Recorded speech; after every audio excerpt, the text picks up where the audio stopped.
시간이 되었습니다. 이제 다 같이 수요 예배를 시작하겠습니다. 찬송가 288장 부르시겠습니다.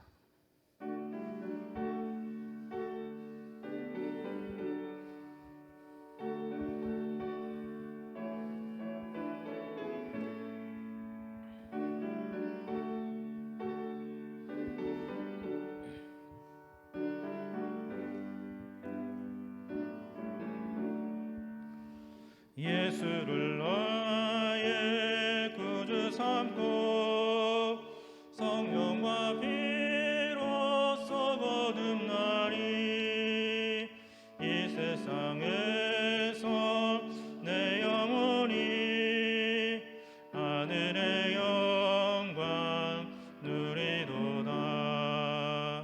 이것이 나의 간증이요 이것이 나의 찬송일세. 나 사는 동안 끊임없이 구주를 찬송하리로다.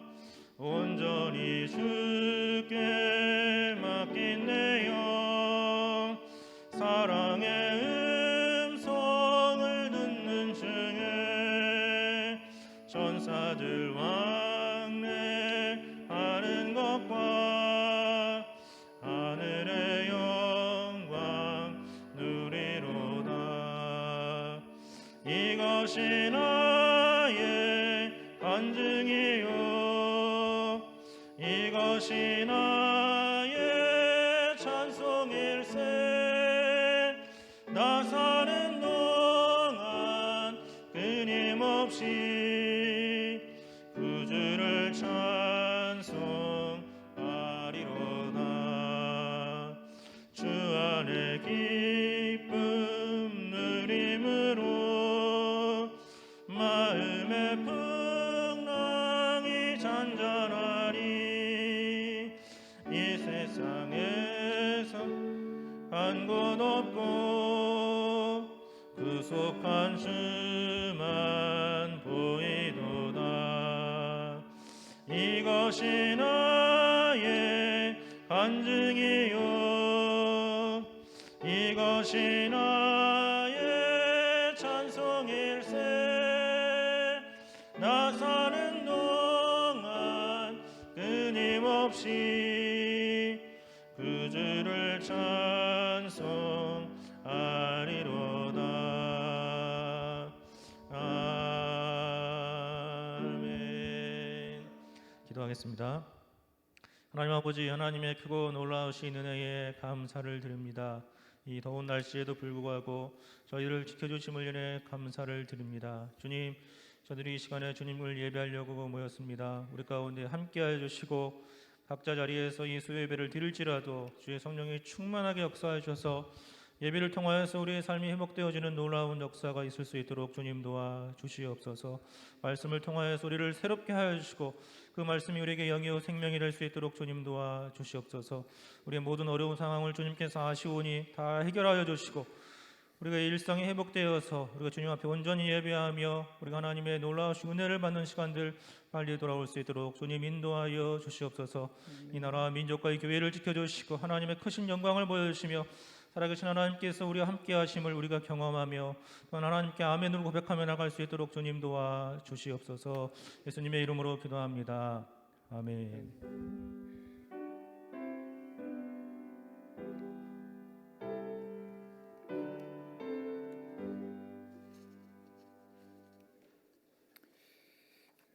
다 같이 하나님의 말씀 보도록 하겠습니다. 하나님의 말씀 고린도후서 5장 17절 말씀입니다. 고린도후서 5장 17절 말씀, 신약성경 291페이지입니다. 고린도후서 5장 17절 말씀 한 목소리로 읽겠습니다. 그런즉 누구든지 그리스도 안에 있으면 새로운 피조물이라. 이전 것은 지나갔으니 보라 새 것이 되었도다. 아멘.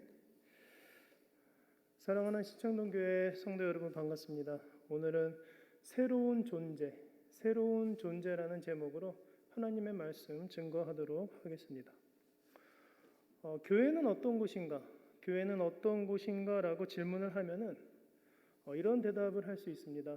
하나님을 예배하는 곳, 하나님을 예배하는 사람들의 모임, 그리스도의 피로 세워진 교회, 다양한 대답이 있을 것입니다.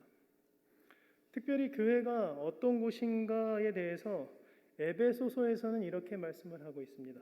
에베소서 1장 22절에서 23절 말씀에 또 만물을 그의 발 아래에 복종하게 하시고 그를 만물 위에 교회의 머리로 삼으셨느니라. 교회는 그의 몸이니라고 말씀을 하고 있습니다. 그리고 이것을 골로새서 1장 18절에서는 그는 몸인 교회의 머리이시다. 즉 예수 그리스도는 몸인 교회의 머리이시다라고 말씀을 하고 있습니다. 예수 그리스도와 교회는 머리와 몸으로 연결되어 있다라는 것을 말씀을 하고 있는 것이죠. 그렇다면 교회는 어떻게 구성이 되어 있을까요? 교회는 어떻게 구성이 되어 있을까? 교회를 구성하는 것을 에베소서 4장 11절에서 12절의 말씀에 따르면 그가 어떤 사람은 사도로, 어떤 사람은 선지자로, 어떤 사람은 복음 전하는 자로, 어떤 사람은 목사와 교사로 삼으셨으니 이는 성도를 온전하게 하여 봉사의 일을 하게 하며 그리스도의 몸을 세우려 하심이라라고 말씀을 합니다. 그리스도의 몸을 이루는 것은 바로 성도들로 이루어져 있다라는 것을 말씀을 하고 있는 것이죠. 큰 맥락에서 보면은 머리가 되신 예수 그리스도와 그의 몸된 교회, 그리고 몸된 교회를 구성하는 성도는 그리스도 안에서 하나로 연결되어 있다라는 것을 우리는 알게 되는 것입니다. 그런데 여기서 몸을 이루고 있는 교회와 성도를 자세히 살펴보면은 몸의 기능이 각각 다른 것처럼 교회를 이루는 성도의 모습 역시 제각각의 모습을 가지고 있다라는 것을 우리는 알게 됩니다. 왜냐하면은 서로 다른 존재들이 모여서 한 몸을 이루고 있기 때문입니다. 개인마다 각각 다른 모습과 성격을 가지고 있죠. 똑같은 사람은 없습니다. 서로 다른 개성과 또 서로 다른 환경 가운데에서 하나님의 거룩한 부르심을 우리는 받았습니다. 그리고 그들이 모여서 교회라는 한 몸을 이루고 있지만 우리가 그리스도 안에서 하나가 되지 못하면 교회에도 세상적인 모습이 더 강하게 나타날 수밖에 없다라는 것이죠.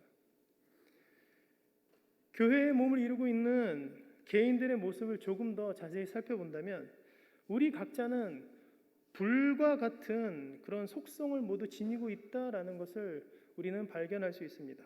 불과 같은 속성. 그래서 우리는 순간 감정이 폭발할 때도 있죠.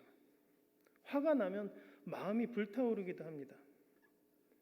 때로는 남에게서 좋지 않은 소리나 공격을 당하게 된다면 불같이 화를 내서 상대를 공격할 때도 있습니다. 요즘 시대에는 분노 조절 장애라는 질병을 가지고 살아가는 그런 사람도 그래서 굉장히 많습니다. 이것은 시대적인 현상 때문에 그런 것이죠.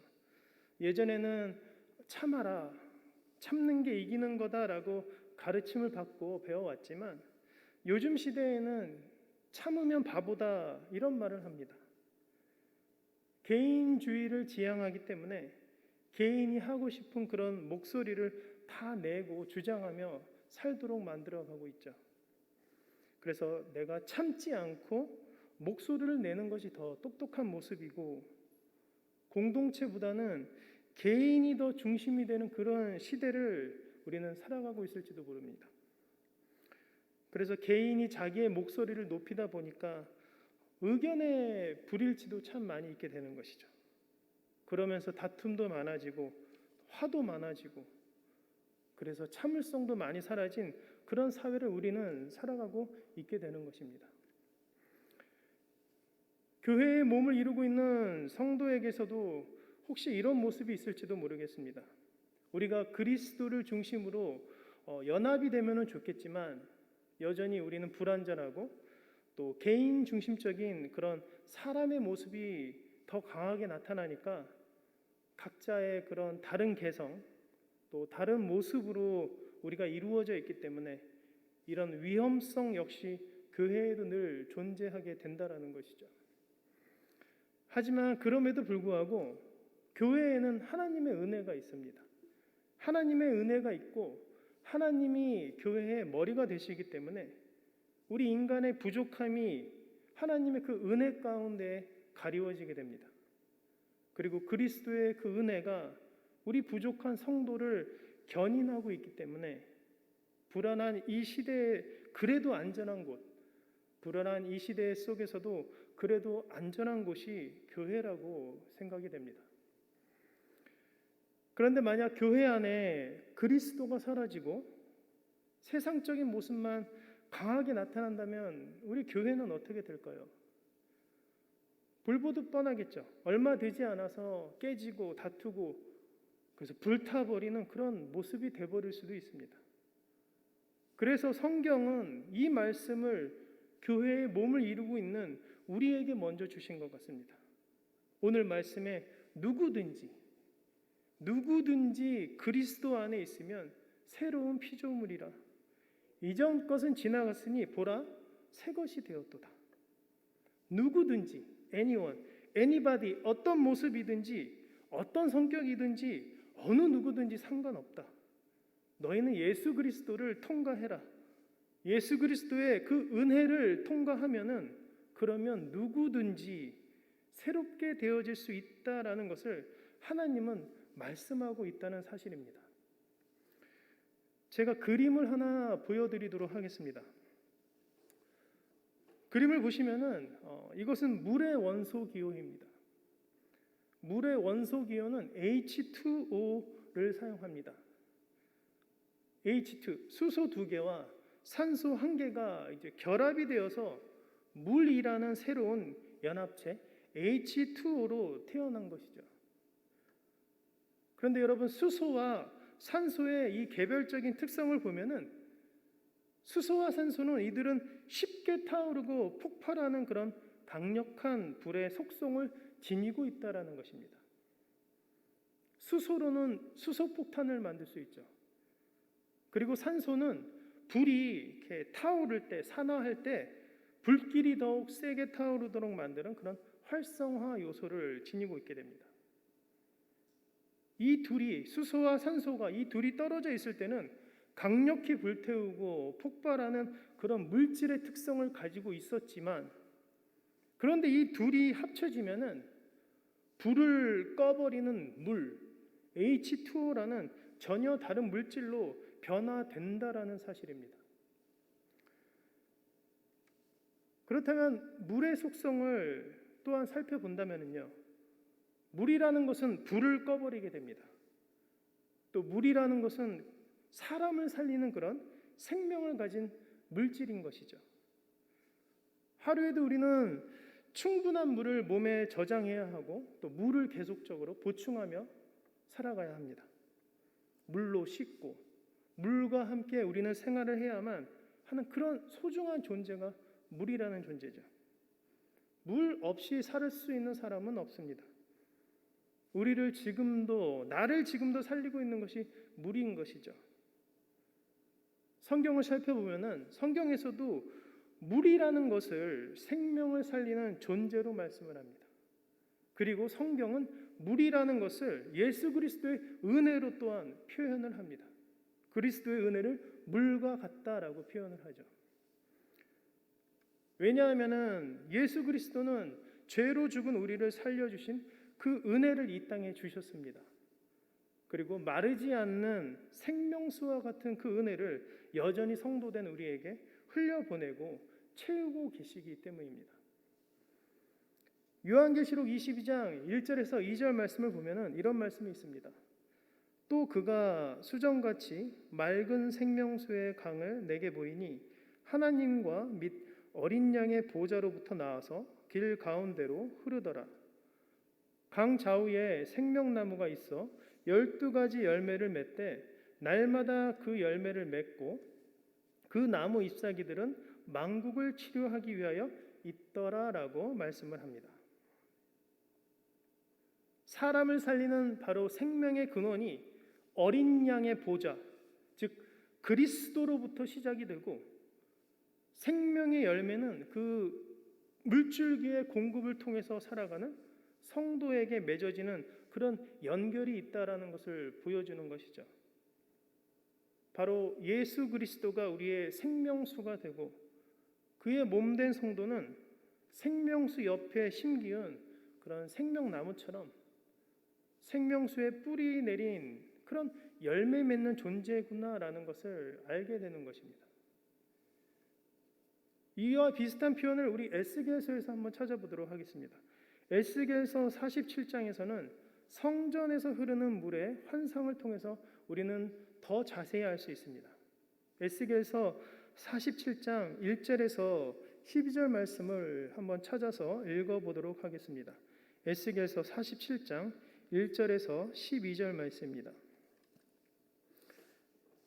그가 나를 데리고 성전 문에 이르시니 성전의 앞면이 동쪽을 향하였는데 그 문지방 밑에서 물이 나와 동쪽으로 흐르다가 성전 오른쪽 제단 남쪽으로 흘러내리더라.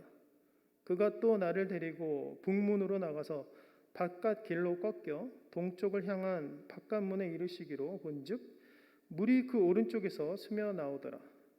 그 사람이 손에 줄을 잡고 동쪽으로 나아가며 천척을 측량한 후에 내게 그 물을 건너가게 하시니 물이 발목에 오르더니 다시 천척을 측량하고 내게 물을 건너게 하시니 물이 무릎에 오르고 다시 천척을 측량하고 내게 물을 건너게 하시니 물이 허리에 오르고 다시 천척을 측량하시니 물이 내가 건너지 못할 강이 된지라.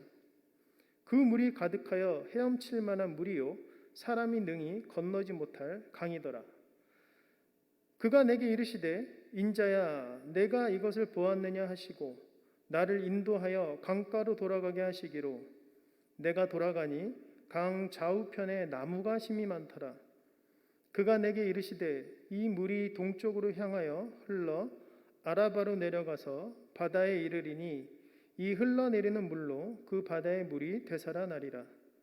이 강물이 이르는 곳마다 번성하는 모든 생물이 살고 또 고기가 심이 많으리니 이 물이 흘러 들어가므로 바닷물이 되살아나겠고 이 강이 이르는 각처에 모든 것이 살 것이며 또 이 강가에 어부가 설 것이니 엔게디에서부터 에네글라임까지 금을 치는 곳이 될 것이라. 그 고기가 각기 종류를 따라 큰 바다의 고기같이 심이 많으려니와 그 진펄과 개펄은 되살아나지 못하고 소금 땅이 될 것이며 강 좌우 가에는 각종 먹을 과실나무가 자라서 그 잎이 시들지 아니하며 열매가 끊이지 아니하고 달마다 새 열매를 맺으리니 그 물이 성소를 통하여 나옴이라. 그 열매는 먹을 만하고 그 잎사귀는 약 재료가 되리라. 아멘. 이 에스겔서 47장의 말씀을 보면은 성전에서 물줄기가 흘러갑니다.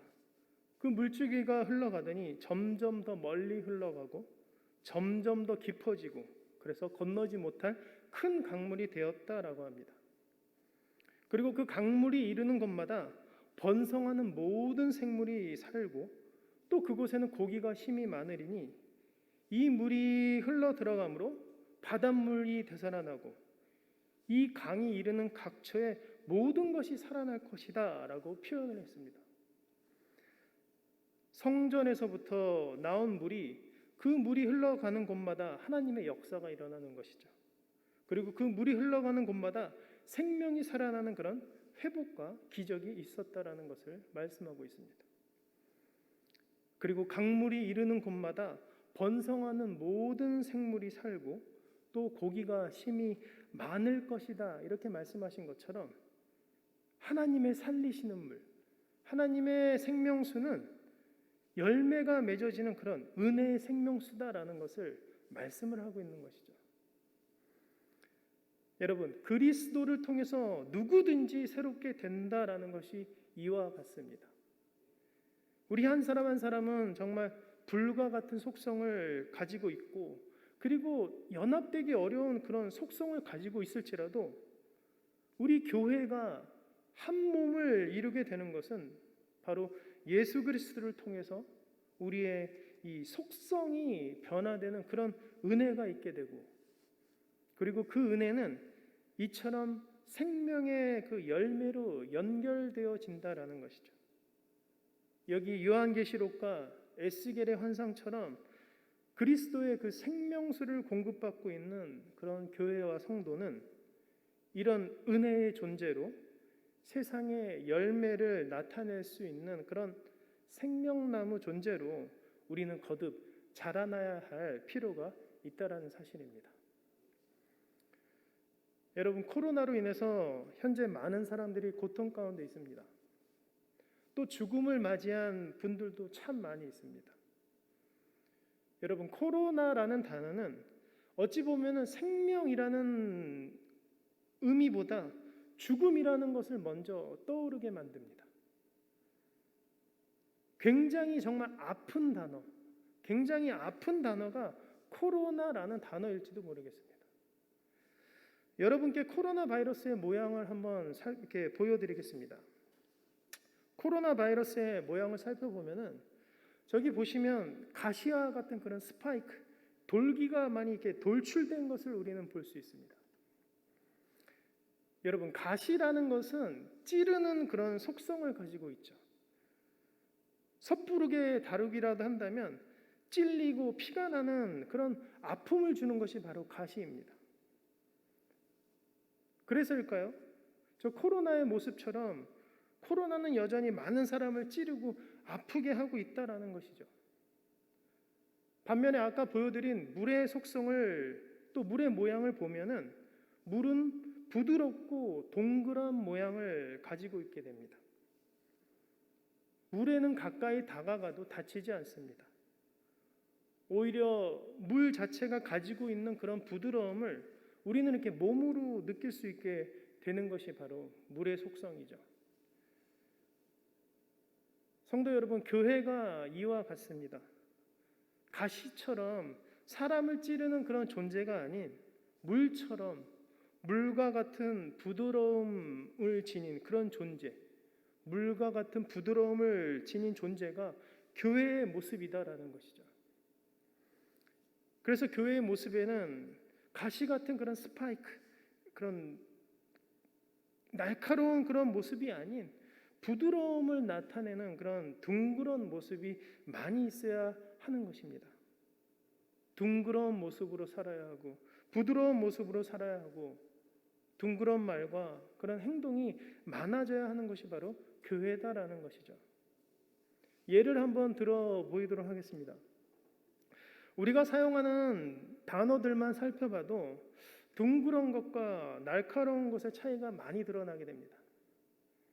둥그러운 표현을 보면은 애정, 포용, 인정, 위로, 사랑, 용서, 이해와 같은 이런 표현들이 둥글둥글한 그런 부드러운 모습을 가지고 있는 반면에, 날카로운 표현을 한번 살펴보면은 시기, 질투, 교만, 사기, 자만, 이기심, 미움 등 이런 단어들이요, 날카로운 것이 많이 들어있는 그런 단어들이죠. 사랑하는 성도 여러분, 여기서 우리는 어떤가 한번 생각을 해보면 좋겠습니다. 나의 모습에, 또 나의 신앙에, 우리 교회에 둥글둥글한 것이 많은가? 아니면 날카로운 가시와 같은 것들이 혹시 많을까? 우리는 믿음에 비추어 생각해 볼 필요가 있게 되는 것이죠. 날카롭고 뾰족하고 거친 모습이 많은 세상 속에서 둥그러운 모습으로 살아간다는 것은 결코 쉽지 않습니다. 자꾸 찔리고 상처받도록 만드는 것들이 너무 많기 때문인 것이죠. 하지만 이런 시대 가운데서도 우리 믿음의 성도는 둥그럽고 부드러운 모습을 잃지 않기 위해서 우리는 노력하며 살아가야 합니다. 나의 어떤 가시 같은 모습, 그리고 날카로운 것들을 하나님께 다듬어 달라, 그런 기도와 의지가 필요한 시대인 것이죠. 하나님께서는 모난 돌도 다듬어서 모퉁이의 기둥돌로 사용하실 수 있는 그런 능력을 가지고 계십니다. 하나님 토기장이와 같다고 말씀하시죠. 하나님은 토기장이 같아서 다듬어지지 않고 또 거친 그런 질감을 가진 그런 우리의 존재일지라도 하나님께서 사용하시고자 다듬어만 주신다면은 아름다운 그릇으로 우리는 만들어질 수 있다는 그런 사실을 믿어야만 할 것입니다. 날카로움은 한 군데에 모여 살 수가 없습니다. 왜냐하면 서로 모이면 찌르고 찔리기 때문에 날카로운 것은 함께 모여 있을 수 없습니다. 그래서 거리를 두고 살아야 하죠. 그래서일까요? 아까 보여드린 그 코로나 바이러스의 모습처럼 코로나는 모이도록 하지 못하고 있습니다. 가시돌기가 이렇게 두들두들 많이 튀어나온 것처럼 날카로운 바이러스가 서로를 찔러서 병들게 하고 찌르는 그런 아픔을 주고 있기 때문이죠. 하지만 둥그런 성질은 한데 모일 수 있습니다. 둥그런 빗방울이 한 방울씩 떨어지지만 이 빗방울이 모여서 결국에는 큰 강을 이룰 수 있는 그런 힘이 있는 것처럼 교회와 성도는 가시와 같은 그런 존재로 모인 것이 아니라 그리스도의 은혜로, 예수 그리스도의 은혜로 물과 같은 둥그런 속성으로 변화되어 모인 것이 교회다라는 사실이죠. 그래서 은혜로 충만한 우리 성도가 한데 모여서 함께 움직일 때 큰 은혜의 강물처럼 흘러갈 수 있는 그런 능력이 있는 곳이 바로 교회다라는 사실을 기억을 하면 좋겠습니다. 말씀을 맺겠습니다. 교회는 어떤 곳인가? 교회는 어떤 곳인가? 제가 처음 질문을 드렸을 때 오늘 말씀을 기억하며 교회의 의미를 깨닫고 신앙을 살아보면 좋겠습니다. 코로나 때문에 서로 모일 수 없는 그런 날카로운 시대, 이런 시대 가운데서 우리는 영적으로 하나 되는 그런 둥그런 은혜를 사모하는 것입니다. 이런 영적인 하나됨을 통해서 우리가 서로 위로하고 또 서로 기도할 수 있고 멀리 떨어져 있지만 믿음으로 하나 되는 그런 모습을 우리는 잃지 않는 것입니다.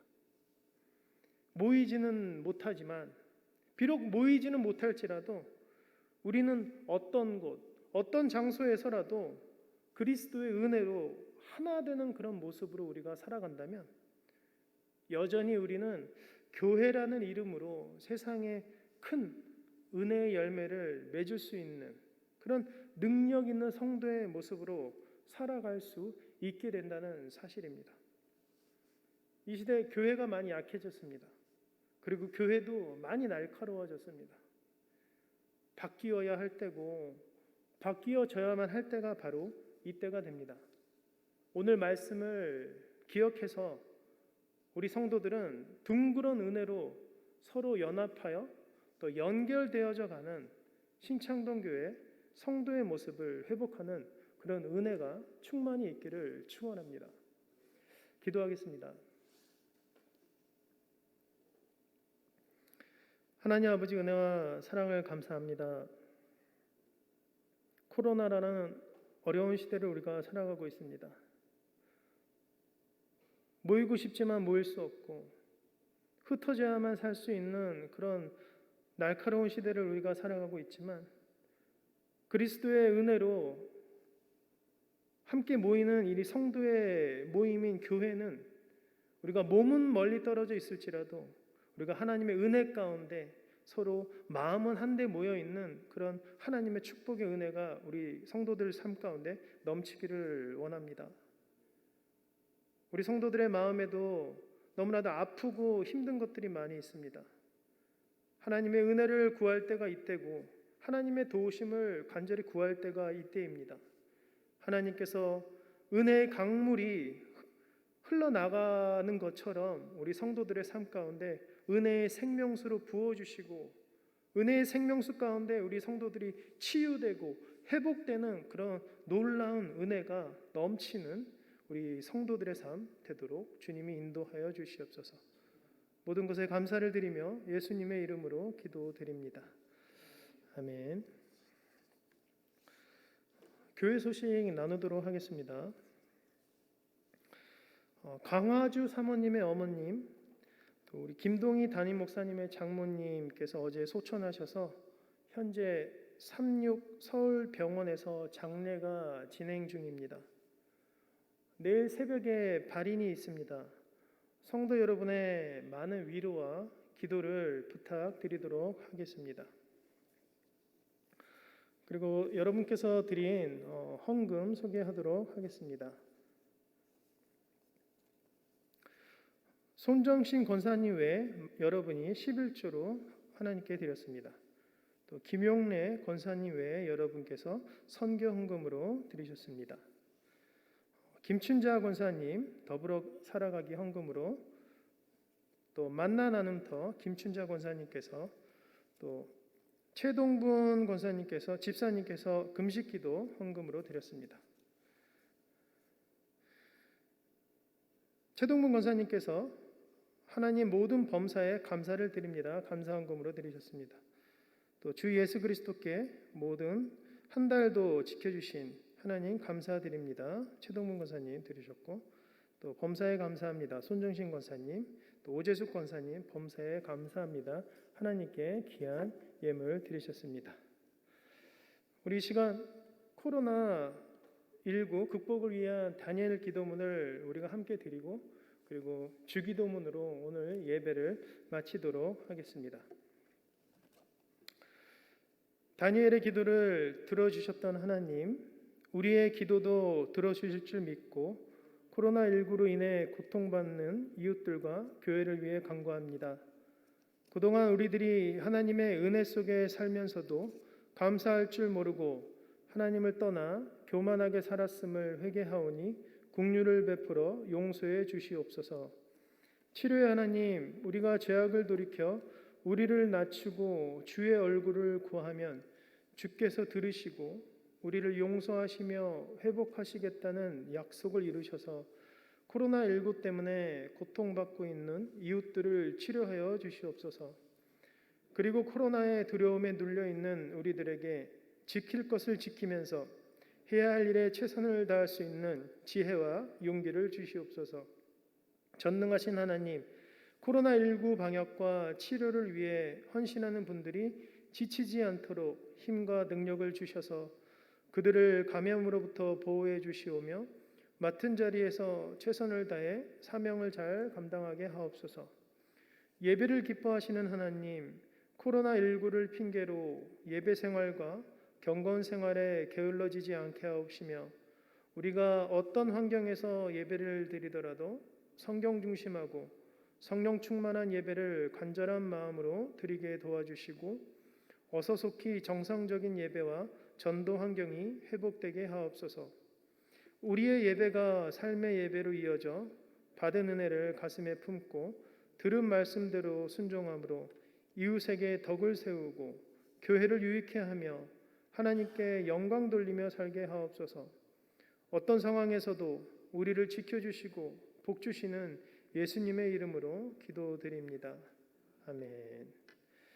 하늘에 계신 우리 아버지여, 이름이 거룩히 여김을 받으시오며 나라가 임하시오며 뜻이 하늘에서 이루어진 것 같이 땅에서도 이루어지이다.